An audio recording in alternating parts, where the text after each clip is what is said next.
Hey, everybody. Today we're going to do something a little bit different, and we're going behind the scenes with Khadya Hale, who is my operations goddess and the keeper of all my squirrels in my head. Katie does an amazing job of managing everything behind the scenes for me. In the show today, she's sharing her journey and how she built her business with one plan. You're going to find some really cool tidbits and interesting strategies that you can implement in your business, even if you are super creative and things like planning and those small nitty gritty details are not your thing. My name is Emmy Kirshner. I'm a serial entrepreneur and investor. The one thing that I get asked all the time is, how do you achieve success in business and make an impact? In each episode of the Tribe of Leaders podcast, you'll hear from entrepreneurs and visionaries who share how their leadership has changed not only their lives, but the lives of everybody around them. Hey, everybody, it's Emmy Kirshner, and today I have my good friend and the woman who really runs everything in the back end of my business, Khadya Hale.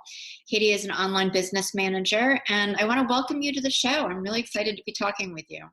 Thank you so much for having me. It's a pleasure to be here. Yeah, and share with everybody a little bit about what you do, because there's no way I can do justice for it. Like, it's as I just shared, like, you manage all the squirrels in my head, and as an entrepreneur, I think most people, if you're watching this or you're listening, that you know what it's like. You have all these ideas and all these things that you want to do, and having somebody help you manage it is crucial. So what I typically do is I work with people who are essentially, they wear all the hats in their business. You know, they're doing it all from the ground up. All right. So I come in and hopefully I like to think that I make it simpler, that I streamline it and just take away some of that stress, some of that workload off of their plates, just so they can focus on more important things such as generating revenue and just bringing in more dough. Dough is nice, right? Yes. Yeah. And share with everybody too, because I love your story. Your backstory is so cool. And I know you're like, I don't want to talk about it, but this is so key to your leadership, right? Right. Is that It is. and I think it would have stopped most people had they had a similar experience. And that's what makes you so unique. And you are on fire. Like, your business is growing. You're taking on new clients, you're creating new responsibilities, and you do it with a sense of ease and grace. So share with everybody your backstory and how you started your business and where you started it from. Right. So I launched my business in 2015. It feels like a lifetime ago now. Right. um, in 2015, and I actually launched it while I was in a homeless shelter. It was a very low point in my life. I'm just gonna call it rock bottom. I was pretty much rock bottom. I was 9 months pregnant with my fifth child, and we were all in a homeless shelter, just living together. And I needed to do something. I needed to find another avenue to do something to get us out of that situation. And the idea to start my own business was born. Um, you probably hear them in the background, so I'm gonna try to talk over them. It's all right. It's all good. So, for me, it was really, I had to figure out what I was good at. And I've always loved the administrative work. I've loved, taking somebody's big picture, even my own big picture, and just like hashing out the details, getting into the nitty gritty. And that's where I, started to build my virtual assistant business, because it was a virtual assistant business at the time. Mm-hmm. From that struggle, it allowed me to grow into what I am today. It showed me what I was capable of. It inspired me, not to give up, just to keep pushing through. And I won't say the situation necessarily inspired me. I'm gonna say my kid. It was my kids in that situation that inspired me to, just to keep pushing forward, and just like failure was not an option. Right. And like, I know for me, like, my kids are what have inspired me to keep going, but really to start my business, because I wanted them to see that you could really have a gigantic dream and it could be realized if you put the effort in. And I wanted to create, something different than, I don't know, the 9 to 5, Right. And as a single mom, I wanted to be home for my kids. I had made that commitment when my first guy was born. And, you know, that was really important to me. So having some fluidity there was what I needed anyways. And this is what worked for us. Right. I can definitely relate. Well, for me, childcare was a beast because at the time, like I said, I was 9 months pregnant with my fifth child. And so that was 4. So of the 4, previously 3 were, daycare age. And that's a lot of money. Okay. So I needed to do something where I didn't have to spend a whole bunch of money, for them to, go to daycare while I went out and worked for somebody else. And the factor for me, something that you also consider is that I didn't grow up hearing the words business owner, entrepreneur. Those words were never in my vocabulary. They weren't something that I thought that I would ever want to achieve or attain in life, So it took me becoming homeless to realize, or to start me on my little entrepreneurial journey because Right. I didn't grow up hearing those words. That was not something that where I come from you ever thought was possible. Right. And Stuff like that. share with everybody as well, because here you are, you're in this situation, you're at rock bottom, right? You've lost essentially everything.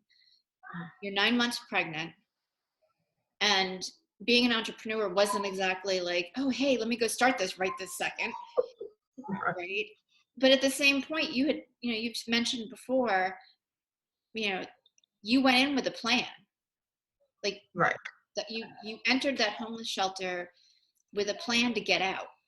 Exactly. Share with everybody a little bit about that and what it was that you planned and how you did that, because I think this is so helpful for everybody, particularly because even if they don't have a similar experience to yours, we all have moments where life is not good. Right. So for me, my plan, it came in a series of stages and deadlines is what I was saying. So I went into the homeless shelter knowing that I had no intention of my kids staying there for a long period of time. Of course, we stayed longer than I intended, but I met my deadline. I went in there, I believe it was October. No, it was December 4th of 2014. 2014, December 4th of 2014, and we exited the homeless shelter on October 2nd of 2015. So it was still a long time. It was almost a year. But when I went to homeless shelter, my deadline was this. We were not going to be living in a homeless shelter by the time my oldest had his next birthday, which would have been October 20th. So I barely made my deadline, but I did it. And the way I did it was just a series of plans. Like I knew I needed income. All right. So as a veteran, I served in the military and Marine Corps. I also knew that I could get money if I went to school. So I enrolled in school in online courses. I collected that monthly stipend. I used it to start my business. I used it to get all the basic systems in place for me to operate my own business. I set goals. I made plans. My plans had backup plans, and those backup plans had backup plans. And then I just achieved my deadlines. I'm not gonna say it was that simple, like, oh, I just achieved deadlines. It wasn't that simple. There was some frustration, some teary nights, some me crying my eyes out when the kids were asleep so they couldn't see me, thinking about, how am I gonna do this? Why is this not going as fast? It was very stressful, but looking at my kids in that situation while they're asleep, looking so peaceful, it really pushed me to not give up. And then the surroundings also pushed me to not give up, seeing how everyone else was really content to be where they were. And I didn't want that. Right. So that allowed me, that pushed me to, just keep trying to achieve it, keep moving forward and to not give up, because it really could have been easy. Yeah. Did you have your plan written down? I did. I still have it to this day as my little reminder. I had this big old binder. I have it somewhere. But anyways, I had this big old binder, and I had it listed down by week. Like I was gonna do this, and this week. I was gonna set up my systems. I was gonna write out my contract. I was gonna secure my first client by such and such a date. And I had every little detail mapped out. where I was going to get my clients from, where I was going to look to get my clients, who I was going to talk to, and things like that. Okay. Down to every little detail. That's amazing. Did it make it easy for you to follow? Because I know like a lot of, people that we work with, they're creatives, and getting that detail can feel really frightening for them. I think because I work so much in the details, I love the details. I need the details. I don't like a broad picture where you gotta kind of fill in the blank. That doesn't work for me. I don't function that way. All right, so somebody can give me a broad picture and I'm already filling in like what the details should be. Mm-hmm. So for me, it was very refreshing to have the details done, but it was also a little overwhelming when I saw that everything that I had to do to achieve my goal. So that it was a little overwhelming, but in a sense, I needed it to be like, without it, I don't think I would be where I am. So what did you do when you were experiencing that overwhelm and, and you're in this place that you don't want to be, where it is easier, it's so much easier just to let the overwhelm really paralyze you. Like, how did you get out of that? I don't want to share. I actually cried it out, to be honest. Yeah. Like, sometimes all it takes is a good cry. And I'm not much of a crier, but whenever I got to a place of overwhelm where I thought I wasn't gonna be able to do it, I really just, once my kids were sound asleep and they couldn't see me, I really just cried it out. And I was like, Khadya, get it together. You have no choice but to make this work. There is nothing else. You have no other option but to make this work. Right. And so that was really the catalyst that, like, there was nothing else. There was nothing else. There was, for me, there was absolutely nothing else. There was no alternative. There was no alternate reality where, winning the lottery wasn't the option. Like I said, for me, there was no other way. I had nothing to lose. So. Right. So when you were entering the homeless shelter, like, did you know that you wanted to be a virtual assistant, or that's what you were going to do to get out? I knew that I wanted to do something administrative. So the virtual assistant, it didn't just come to me. I went to the homeless shelter and was like, oh, let's be a virtual assistant. I had actually had the idea when I had the idea to do some freelance work so I can get some additional income when I found out I was 9 months pregnant, because I knew what the costs were going to be. I was employed in the local government at the time. And, so I did a little bit of research on what it would take to open up a virtual assistant business, but it was one of those situations where you say you're going to do it, but you don't necessarily follow through because you've got that fallback plan. You just, no, I'll do it tomorrow. I'll do it next week. And then the next thing you know, so when I did end up homeless, it was that point where I was like, I can't keep saying I'm going to do it next week or I'm going to do it next month. Mm-hmm. I need to do it now. I need to figure it out now. And that's what I did. I figured it out right then and there. So was it kind of like an instantaneous, like, all right, I need to figure it out, so this is what I'm going to do? So here's how it went. So you probably wonder, how do I remember that December 4th was the day that I entered, the homeless shelter? I remember because it was my middle daughter, it was her second birthday. That's how I remember. It was her second birthday. She turned 2 years old that day. I had no money, like literally like maybe $20 to my name. And we had no choice but to go into the shelter that day. And so that day we went out, I got her a cake with a little bit of money I had left. We went to the shelter. They didn't have any space for us. When they found out I was so close to, popping to having my first child, they made space for us. The next day, I mapped out my plan. I sat there. I told her to go play in a little corner somewhere with the other kids, just go play. And I sat there and for about probably good 3 hours and mapped out what I needed to do.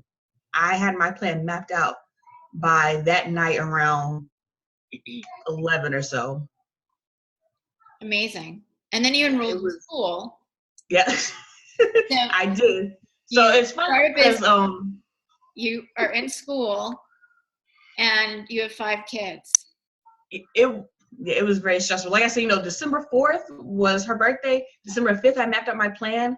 I was enrolled in school by December 15th. Like I was enrolled in school actually the next day, but school didn't start till December 15th. Right. So I didn't waste time. Like, I had no choice. I couldn't waste time. So So what's your biggest takeaway from this whole experience? um, I really worried that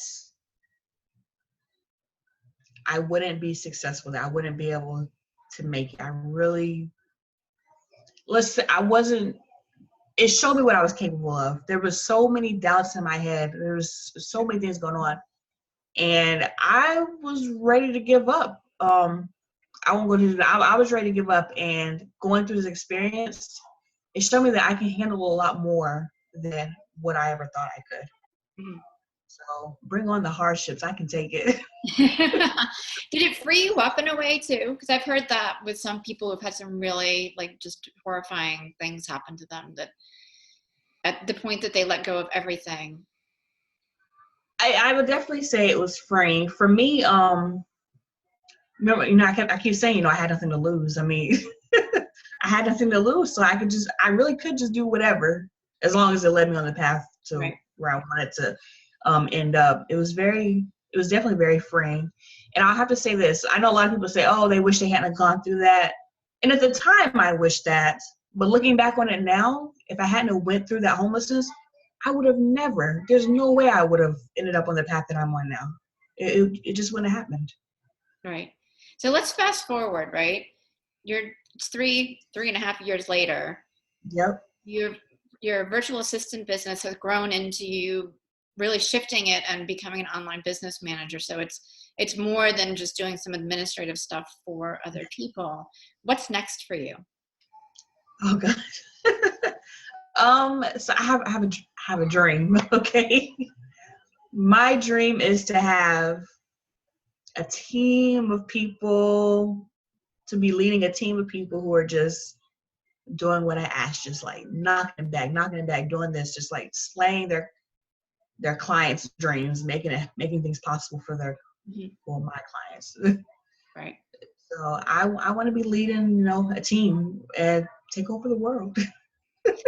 And how does that, like, what do you see the result of that? Like, I see it very clearly, but I want to know what your, um, Oh goodness, yeah. tough questions, huh? So the way I see it, if I can just help one service-based business owner ease their stress, reduce some of their workload, then that for me it's a major accomplishment. I get so much pride when like my clients are achieving goals. It makes me happy. And I want them to be able to spread the services they provide to impact other lives to more people. Right. So it's really a trickle down effect. So I would say I'm kind of the bottom rung of the ladder, but if I help my clients help their clients, then why can't we take over the world? Yeah. And I mean, share with everybody, like, what type of service businesses you work with. So I primarily work with female service-based business, female service-based entrepreneurs in the coaching industry. Particularly in the coaching industry it's what I attract. So. Yeah, which is amazing because they share your vision. How they execute it is different, so you get to have that effect in a number of different places. That's really cool. So share with people too, like, as you're growing your business, as you're building and growing your team, what's your plan for leading them? I've never thought of myself much of as much of a leader, but for me, it's important to lead by not necessarily talking, but by actions. I want to be a positive influence. I want to motivate them to be their best self. Right. So as I'm trying to be my best self, I want to influence people who also want to be their best self. Okay. So it's really raising everybody up. Yes, definitely that. Because like I said, I remember where I came from. And for me, it's an important part of my journey. I have to always remember where I came from so I can, first of all, make sure I never get back to that place. And second of all, inspire others who may be going through the same thing. I could bring somebody onto my team who maybe has had similar hardships, and they can learn and grow and realize what they're capable of of achieving. It's a sense of, well, if she can do it, why can't I? Yeah. And, you know, I mean, as you know, because you work with them, I love to bring high school students on our team too, for the same reason. And it's amazing to see how they grow. So what is it that, you know, continues to inspire you with that? Is it just a piece of, I get to watch them like step into something and give them an opportunity, or is there more to it? Or It's kind of twofold. One is I believe in paying it forward. I definitely believe in paying, what's going on for you forward. And I want to, if I can help take somebody out of that place, I'm gonna call it that place of self-doubt, stress, worry, whatever it is, if I can help take them out of that place and uplift them to be something better, then maybe they'll do that for somebody else. right. And it also comes back for me because I didn't have that. Like, I had to go my journey alone. I didn't have that support system. There was no one. It was just me. My support system were my kids. And I mean, they didn't really do much. They were really just my motivating factor, Yeah. I mean, they're what motivated me, but I didn't have that support system. So if I can give it to somebody else, that's what I want to do. Okay. That's what I do. Yeah. I think that's amazing. And what a true leader really is capable of offering to the world is just inspiration and the opportunity to pay it forward. So I really appreciate your words. Share with everybody too, like, just if somebody's like, oh my God, I'm so not good at planning, or, you know, the details are the things that, you know, I'm not great at. What's one thing somebody could do to just start kind of becoming more strategic, or having, you know, more of like an operational plan to streamline their business so that it's easier? Because there's a lot of moving pieces, you know, various levels of business growth. So the easiest way to do it is think about what you want to achieve. What's the outcome that you want to achieve? Okay. All right. So once you have that outcome in your mind, just get your pen and paper, sit down, whether it's with wine, well, maybe not with wine because you might get distracted, but just sit down with your pen and paper and just write down everything that you need to accomplish to achieve that task. Just write down. I'm going to steal your word. You called it a brain dump, like, how brain dump. So, I mean, just brain, it doesn't be any type of order. Just write it all down on a piece of paper. And I say write it down because sometimes when you write things down, rather than, typing up electronically, it shifts. This is like a shift in your brain. So, just write down everything that you think you need, that you might need, to achieve that outcome. And then take a look at it later. Take a look at it maybe a day from now and see what makes sense, what doesn't make sense. Cross off what you need to. For me, that's just the best way to start. Pen and paper, your desk, and possibly a glass of wine. Possibly. I love it. I love it. No, I think that's good advice. You know what? If you're feeling stressed out about, trying to brain dumping and you're not feeling like you're going to get it all out, I think the glass of wine can help relax you. So in moderation, right? Exactly. So. And I do brain dump. Just to say, I brain dump every night. Okay. So I know what I'm going to do for the next day. I have to, because I have so many moving pieces in my life that I have to do a brain dump every night. Yeah. So. Yeah, I do the same thing, particularly with some of the little things of get back to so-and-so, or that aren't really go into the project stuff. And then it's right there first thing in the morning. So I know that I've got to do it. Exactly. Yeah, absolutely. And because there's the same thing. Well, there's so many moving pieces that it's easy to forget something that can be really important. Right. So I brain dump every night on my big old whiteboard over here.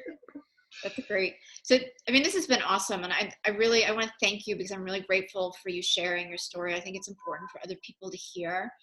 And it's so inspirational that you can go from a place of, not loving where you're at, and then create exactly what you want, in really a short amount of time. I mean, it was 10 months, right? And you've just been growing since then. Like, your business has really taken off, and you've just been adding layer and layer and layer to it. So where can everybody find you? You can find me on all the social media channels. Um, it's just Khadya Hale OBM. I'm easy to find. You can chat with me, shoot me a message wherever you see me at. Believe me, I'll say hi. Yeah, and we'll have her social links in the show notes, everybody, too. So I would, urge you to reach out and connect. And then, do you have anything you want to share, with the audience too, that might help them with planning or strategy or systems? Yes. All the great things. Yes, I do. I actually do have a strategic planning template. So if you're interested, just click the link that Emmy is going to provide and just download your template to start So it's a great place planning. to start brain dumping. Mm-hmm. Awesome. I love it. Thank you so much. And thank you, everybody. It's been really fun hanging out with you, and I will catch you next week on the Tribe of Leaders podcast. Have you ever thought about those times when if you had just known that one thing, it would have saved you hundreds, if not thousands of dollars, or maybe days, weeks, or even months of your time? I've created the Tribe of Leaders membership community for exactly that reason, to give you the tools, the resources, and the support to make growing your business a snap. As a member, you'll have access to video training, live monthly training and masterminds, and special co-working days that will help you run your business like the CEO that you are. You can get all the details at thetribeofleaders.com. See you there.